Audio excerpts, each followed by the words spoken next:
ನಾವು ಪಕ್ಷಗಳ ಮೈತ್ರಿ ಬಗ್ಗೆ ಮಾತನಾಡಿದ್ವಿ, ವ್ಯಕ್ತಿಗಳ ಬಗ್ಗೆ ಕೂಡ ಮಾತನಾಡ್ಬಿಡೋಣ ಸರ್. ನಿಖಿಲ್ ಕುಮಾರಸ್ವಾಮಿ ಅವ್ರ ಸ್ಟೇಟ್ಮೆಂಟ್ ನಿಮ್ ಕಿವಿಗೂ ಬಿದ್ದಿರಬಹುದು. ರಾಜ್ಯಕ್ಕೆ ಕುಮಾರಸ್ವಾಮಿ ಅವರು ಅನಿವಾರ್ಯ, ಇದೇ ಪದವನ್ನು ಬಳಕೆ ಮಾಡಿ ಹೇಳಿದ್ದಾರೆ. ಹೀಗಾಗಿ ಅವರು ಅತಿ ಶೀಘ್ರದಲ್ಲಿ ರಾಜ್ಯ ರಾಜಕಾರಣಕ್ಕೆ ವಾಪಸ್ ಬರ್ತಾರೆ, ಅದೇ ಬೇಡಿಕೆ ಜೆಡಿಎಸ್ ನ ಕಾರ್ಯಕರ್ತರದ್ದು ಅಂತ ಹೇಳಿ. ಅಂದ್ರೆ ಕುಮಾರಸ್ವಾಮಿ ಅವರು ರಾಜ್ಯ ರಾಜಕಾರಣಕ್ಕೆ ಅನಿವಾರ್ಯ ಅಂದ್ರೆ ಬಿಜೆಪಿಯಲ್ಲಿ ವ್ಯಾಕ್ಯೂಮ್ ಇದೆಯಾ, ಲೀಡರ್ಗಳ ಕೊರತೆ ಇದೆಯಾ, ಕುಮಾರಸ್ವಾಮಿ ಅವರೇ ಯಾಕೆ ಅನಿವಾರ್ಯ ಆಗ್ಬೇಕು ಅಂತ? ಅದು ಅವರ ಜೆಡಿಎಸ್ ಪಕ್ಷದ ನಿಲುವು ಅಷ್ಟೇ, NDA ನಿಲುವಲ್ಲ ಅದು. ಓನ್ಲಿ ಜೆಡಿಎಸ್ ನಿಖಿಲ್ ಕುಮಾರಸ್ವಾಮಿ ಅವರ ನಿಲುವಿರ್ಬೋದು ಅಥವಾ ಅವ್ರ ಪಾರ್ಟಿ ನಿಲುವಿರ್ಬೋದು, ಅದು NDA ಅಲ್ಲ. ಬಿಜೆಪಿಯಲ್ಲಿ ಬಹಳಷ್ಟು ಜನ ಚೀಫ್ ಮಿನಿಸ್ಟರ್ಗಳಾಗಿದ್ದಾರೆ.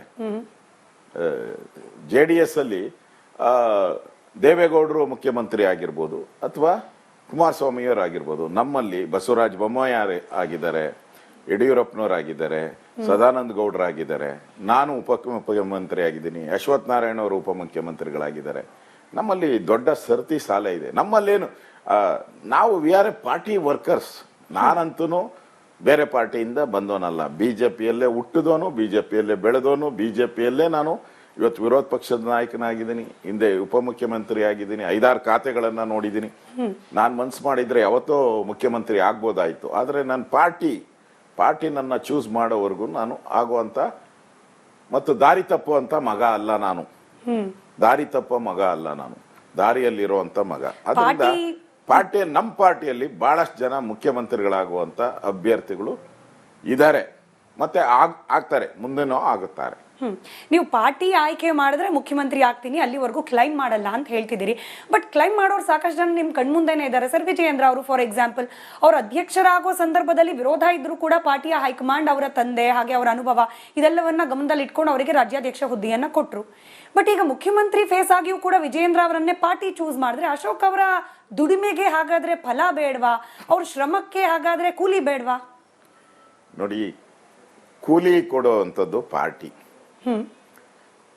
ಇಲ್ಲಿ ನಾನು ಆಗ್ಲೇ ಹೇಳಿದೆ, ನಮ್ಮ ಪಾರ್ಟಿಯಲ್ಲಿ ಒಬ್ಬರಂತಲ್ಲ, ಅಶೋಕ ಒಬ್ಬನೇ ಮುಖ್ಯಮಂತ್ರಿ ಆಸ್ಪಿರೆಂಟ್ ಅಂತಲ್ಲ, ನಮ್ಮಲ್ಲಿ ಬಹಳ ದೊಡ್ಡ ಕ್ಯೂನೇ ಐತೆ, ಬೇಕಾದಷ್ಟು ಜನ ಇದ್ದಾರೆ, ಪ್ರತಿಯೊಬ್ರು ಟ್ಯಾಲೆಂಟ್ ಇರುವಂತವ್ರು. ಈಗಲೇ ನನ್ನ ಕಣ್ಣು ಮುಂದೆನೆ ಸುಮಾರು 10 ಜನ ಇದ್ದಾರೆ ಮುಖ್ಯಮಂತ್ರಿ ಆಗ್ಬೇಕು ಅನ್ನೋ ಕನಸಿಟ್ಕೊಂಡವರು. ಸುಮಾರು ಒಂದು 10 ಜನ ನಮ್ಮಲ್ಲಿ ಫ್ರಂಟ್ ಲೈನು, ಸೆಕೆಂಡ್ ಲೈನ್ ಅಲ್ಲಿ, ಥರ್ಡ್ ಲೈನ್ ಅಲ್ಲಿ, ನಮ್ಮ ವಿಧಾನಸಭೆಯಲ್ಲಿ ಬಹಳಷ್ಟು ಜನ ಆಸೆ ಇಟ್ಕೊಂಡಿದ್ದಾರೆ. ಆ ಸಂದರ್ಭದಲ್ಲಿ ನಮ್ಮ ನರೇಂದ್ರ ಮೋದಿ ಅವರು, ಅಮಿತ್ ಶಾ ಅವರು, ನಮ್ಮ ರಾಷ್ಟ್ರೀಯ ಅಧ್ಯಕ್ಷರು ಏನ್ ತೀರ್ಮಾನ ಮಾಡುತ್ತಾರೋ ಅದು ದಟ್ ಈಸ್ ದ ಫೈನಲ್. ಅದು ಬಿಟ್ಬಿಟ್ಟು ನಾವು ಸ್ವತಃ ನಾನ್ 4 ಜನನ ಕರ್ಕೊಂಡು ಹೋಗಿ ನಾನು ಕೂಗಿಸ್ಕೊಂಡ್ರೆ ನಾನೇನ್ ಮುಖ್ಯಮಂತ್ರಿ ಆಗಲ್ಲ. ಇನ್ನೊಬ್ರು ಯಾರೋ ಹೇಳ್ತಾ ಇದ್ದಾರೆ ಅವ್ರು ಮುಖ್ಯಮಂತ್ರಿ ಆಗ್ಬೇಕು ಅಂತ, ಅದಾಗಲ್ಲ. ದಿಸ್ ಇಸ್ ನಾವು we are in NDA, we are in the alliance, we have to follow the alliance rules. ಅವತ್ತು ಅಶೋಕನ್ ಮಾಡ್ಬೋದು ಅಥವಾ ಇನ್ನೊಬ್ಬರ ಬಿಜೆಪಿ ಅವ್ರು ಮಾಡ್ಬೋದು. That's a different. ಸೊ ಸಿಕ್ಕಾಪಟ್ಟೆ ರೂಲ್ಸ್ ಫಾಲೋ ಮಾಡೋರು, ಶಿಸ್ತನ್ನ ಫಾಲೋ ಮಾಡೋರು, ಕೆಲವೊಂದ್ಸತಿ ಈ ಬ್ಯಾಕ್ ಡೋರ್ ಇಂದ ಬಂದವರು ಹಾಗೆ ಅಡ್ಡದಾರಿ ಹಿಡಿದವ್ರನ್ನ ಮುಂದೆ ಬಿಟ್ಬಿಟ್ಟು ಇವ್ರು ಹಿಂದೆ ಉಳಿದು ಬಿಡ್ತಾರ ಅಂತೇಳಿ. ಫಾರ್ ಎಕ್ಸಾಂಪಲ್ ನೀವೇ ನೋಡಿ, ನಿಮ್ಮದೇ ಕಮ್ಯುನಿಟಿಗೆ ಸೇರ್ತಾರೆ DK ಶಿವಕುಮಾರ್ ಅವರು, ಬೆಂಗಳೂರು ರಾಜಕಾರಣದ ಬ್ಯಾಕ್ ಗ್ರೌಂಡ್ ಇಬ್ರಿಗೂ ಕೂಡ. ಅವರಲ್ಲಿ ಇರುವಷ್ಟು ಮಹತ್ವಾಕಾಂಕ್ಷೆ ಅಶೋಕ್ ಅವರಲ್ಲಿ ಯಾಕೋ ಕಾಣಿಸ್ತಿಲ್ವಾ ಅಂತೇಳಿ. ಈಸಿಯಾಗಿ ಅಡ್ಡದಾರಿಯಿಂದ ಬಂದವ್ರಿಗೆ, ಬ್ಯಾಕ್ ಡೋರ್ ಇಂದ ಬಂದವ್ರಿಗೆ ಅವಕಾಶ ಕೊಟ್ಟು ನಾನು ಪಕ್ಷನಿಷ್ಠನಾಗಿರ್ತೀನಿ ಅನ್ನೋ ರೀತಿಯ ಮನಸ್ಥಿತಿ ಅಶೋಕ್ ಅವರಲ್ಲಿ ಇದೆಯಾ ಅಂತ? DK ಶಿವಕುಮಾರ್ ಬೆಂಗಳೂರವರಲ್ಲ, ಅವ್ರು ಕನಕಪುರದವರು. ಅವ್ರು ಏನೇನೋ ಮಾಡಿ ಅಲ್ಲ, ಬೆಂಗಳೂರಿಗೆ ಸೇರ್ಗಂತ ಪ್ರಯತ್ನ ಮಾಡ್ತಾ ಇದ್ದಾರೆ, ಪ್ರಯತ್ನದಲ್ಲಿದ್ದಾರೆ. ಆದ್ರೆ Bengaluru is different. DK Shivakumar different. ಅವರು ಮುಖ್ಯಮಂತ್ರಿ ಆಗ್ಬಾರ್ದು ಅಂತ ಏನಲ್ಲ, ಅವರು ಪ್ರಯತ್ನ ಮಾಡ್ತಾ ಇದ್ದಾರೆ. ಅವರು ಕಾಂಗ್ರೆಸ್ ಪಾರ್ಟಿಯಲ್ಲೇ ಇದ್ದಂಥವ್ರು. ಆದ್ರೆ ಇವತ್ತು ಅವ್ರು ಕಾಂಗ್ರೆಸ್ ಪಾರ್ಟಿಯಲ್ಲಿ ಅವ್ರಿಗೆ ಅವಕಾಶ ಸಿಗ್ತಾ ಇಲ್ಲ. ಒರಿಜಿನಲ್ ಕಾಂಗ್ರೆಸ್ ಪಾರ್ಟಿಯವ್ರಿಗೆ ಇವತ್ತು ಅವಕಾಶ ಸಿಗ್ತಾ ಇಲ್ಲ. ಹೊರಗಡೆ ಬಂದವರಿಗೆ ಅವಕಾಶ ಸಿಕ್ಕಿದೆ, ಅದು ಫೈಟ್ ಮಾಡ್ತಾ ಇದ್ದಾರೆ. ಬಟ್ ಅದರಲ್ಲಿ ಅವ್ರು ಸಫಲ ಆಗ್ತಾರೆ ಅನ್ನೋ ವಿಶ್ವಾಸ ನನಗೂ ಇಲ್ಲ, ಜನನೂ ಕಳ್ಕೊಂಡ್ಬಿಟ್ಟಿದ್ದಾರೆ. ಆಗಂಗಿದ್ರೆ ಕಳೆದ ನವೆಂಬರ್ ಅಲ್ಲೇ ಆಗ್ಬೇಕಾಯ್ತು ಅವರು, ಇಲ್ಲ ಸಂಕ್ರಾಂತಿ ಆಗ್ಬೇಕಾಯ್ತು. 2 ಮಿಸ್ ಆಗಿದೆ. ಅವರು ಬಸ್ ಮಿಸ್ ಆಗಿದೆ ಅವ್ರಿಗೆ ಅನ್ಸುತ್ತೆ. ಬಟ್ ನಮ್ದು ಈಗ ಮುಂದೆ 2028ಕ್ಕೆ ನಮ್ಮ ಸರ್ಕಾರ ಕರ್ನಾಟಕದಲ್ಲಿ ಬರುತ್ತೆ ಅನ್ನೋ ವಿಶ್ವಾಸದ ಮೇಲೆನೆ ಜನ ಈಗ, ಯಾಕಂದ್ರೆ ಕಾಂಗ್ರೆಸ್ ದುರಾಡಳಿತ ಒಂದ್ ಕಡೆ, ನಾವು ಹೋರಾಟನೂ ಕೂಡ ಮಾಡ್ತಾ ಇದೀರಿ. ಅದ್ರ ಜೊತೆಗೆ ನಮ್ಗೆ ಆನೆ ಬಲ ಇರತಕ್ಕಂಥದ್ದು ನರೇಂದ್ರ ಮೋದಿ ಅವರು ಪ್ರಧಾನಮಂತ್ರಿಯಾಗಿ ಒಳ್ಳೆ ಕೆಲಸವನ್ನ ಮಾಡಿದ್ದಾರೆ, ಸಮರ್ಥವಾಗಿ ದೇಶವನ್ನ ಸತತವಾಗಿ 11 ವರ್ಷಗಳ ಕಾಲ ಸಮರ್ಥವಾಗಿ ಕೋವಿಡ್ ಅಂತ ಸಂದರ್ಭ ಇರ್ಬೋದು, ಪಾಕಿಸ್ತಾನದ ವಿರುದ್ಧ ಹೋರಾಟದ ಸಂದರ್ಭ ಇರ್ಬೋದು, ಎಲ್ಲ ಸಂದರ್ಭದಲ್ಲೂ ಉಕ್ಕಿನ ಮನುಷ್ಯನ ರೀತಿ ಕೆಲಸ ಮಾಡಿದ್ದಾರೆ. ನಮ್ಗೆ ಅದು plus point. Narendra Modi plus point, BJP plus point, BJP ನಡೆದು ಬಂದಂತ ಅಟಲ್ ಬಿಹಾರಿ ವಾಜಪೇಯಿ, ಲಾಲ್ ಕೃಷ್ಣ ಅದ್ವಾನಿ ಆ ದಾರಿ ನಮಗೆ ಪ್ಲಸ್ ಪಾಯಿಂಟ್. ಕಾಂಗ್ರೆಸ್ಗೆ ಅದು ಇಲ್ಲ. ಕಾಂಗ್ರೆಸ್ಗೆ ಕೇಂದ್ರದಲ್ಲಿ ನಾಯಕತ್ವನೇ ಇಲ್ಲ. ಇವತ್ತು ಕರ್ನಾಟಕದಲ್ಲಿ ಸಿದ್ದರಾಮಯ್ಯ ನಂಬ್ಕೊಂಡು ರಾಜಕಾರಣ ಮಾಡ್ತಾ ಇರುವಂತ ಪಾರ್ಟಿ ಅದು. ಅದು ಒಂದು ರೀತಿ ವಂಶ ಪರಂಪರಾ ಪಾರ್ಟಿ ಅದು ಕಾಂಗ್ರೆಸ್.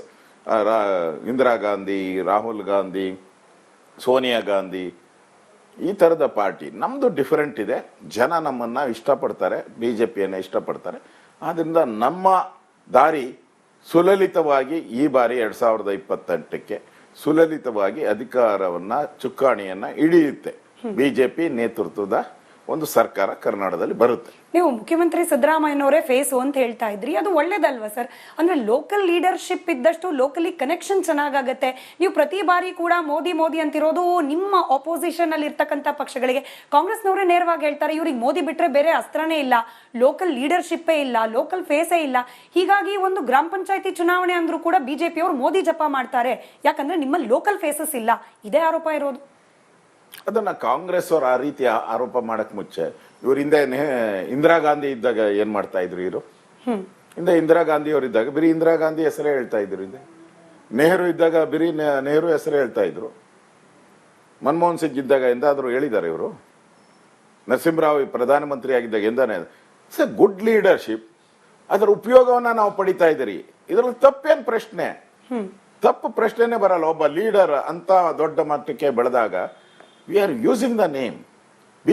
ಅಂದ್ರೆ ನರೇಂದ್ರ ಮೋದಿ ಏನು ನಮ್ಮವರವರು, ಅವ್ರೇನು ಬೇರೆ ಪಾರ್ಟಿಯಿಂದ ಬಂದವರಲ್ಲ.